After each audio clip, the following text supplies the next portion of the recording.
Issue, मला अजिबात नाही चालणार हा. तू 2-4 पैशांसाठी स्वतःचा जीव धोक्यात घातलेला. अगं, प्रश्न जरी तत्वांचा असला तरी आपल्या जीवावर बेतेल असं का करावं आपण? कशासाठी? कुणासाठी? आणि या श्रीमंत माणसांना काय जातं का आपल्याला चॅलेंज करायला? इशू, एक गोष्ट लक्षात ठेव, उद्या जर का काहीही नुकसान झालं ना, तर ते आपलंच होणार आहे. ते सरळ यातनं अंग बाहेर काढतील.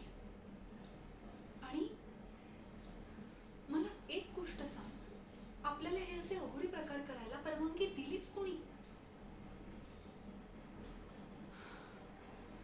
इशू,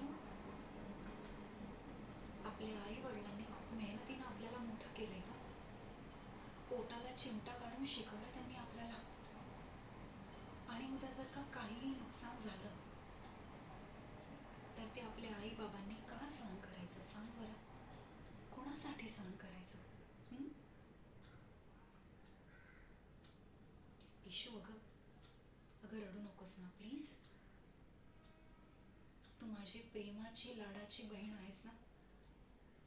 आहेस की नाही? आणि तू बाबांची फक्त मुलगी नाहीयेस, त्यांचा मुलगा देखील आहेस. निदान बाबांसाठी तरी या गोष्टींमध्ये पडू नकोस ना.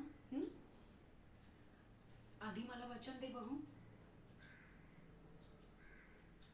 तुला ना शपथ आहे माझी. आणि या सगळ्यांमध्ये तू एकटी नाहीयेस. आपण दोघी जणी एकमेकींसाठी नेहमीच आहोत आणि असणार आहोत. ओके? आणखीन एक गोष्ट, आपली एकच टीम आहे ना, हो की नाही? बघ, असं रडायचं नाही. रडू नकोस.